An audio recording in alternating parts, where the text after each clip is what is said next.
So what's up guys? Ngayon magluluto tayo ng manok at lalagyan natin ito ng sitaw. So kakaibang paraan ko dito ng pagluluto.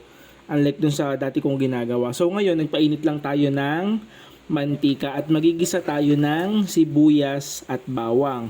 Siya nga pala dun sa mga ingredients na ginamit ko, kung gusto nyong magluto din ng ganito, ilalagay ko na lang sa description box yung mga ginamit kong ingredients para kung sakali magustuhan nyo, pwede nyo lutuin din.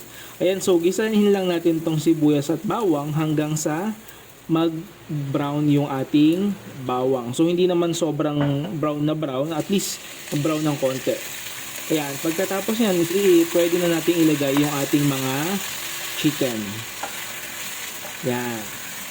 So haluin lang natin para magbalanse. Ayan. So, ang gusto natin dyan, mawala po yung pinkish color.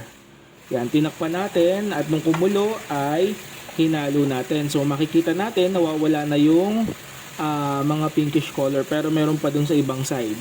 So, balik na rin lang natin. Yan, para yan maluto lahat. So, 'di ba? Alam ko hindi lang ako yung isa sa mga may paborito dito sa adobong manok. Maraming Pilipino ang talagang napakahilig dito at alam ko lahat may iba't ibang paraan ng pagluluto.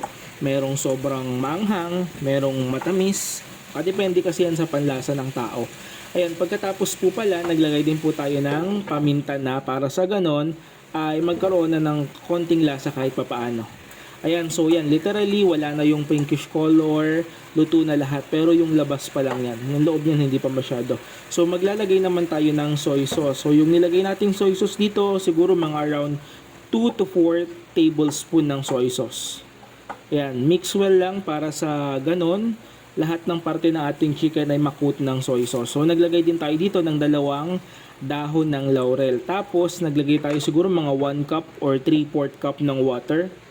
Pampalambot sa ating chicken. Pagkatapos nito, takpan lang natin hanggang sa kumulo. Ayan, pagka kumulo na, buksan natin at tatanggalin ko na yung mga laurel.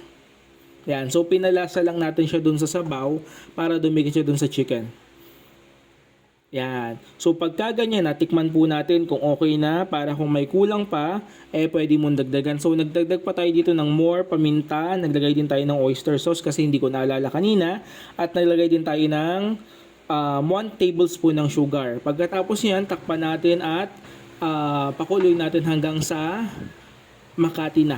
Ayan, yung medyo malapot na at konti na lang magmamantika na siya. So ayan yung gusto nating achieve. Yan. So kung nakadepende po yun, kung gusto nyo mas hindi malapot, may sabaw pa, wag nyo pong sobrang pakuluin ng matagal. Yan. Tapos yan, ilalagay na po natin yung hiniwa nating sitaw.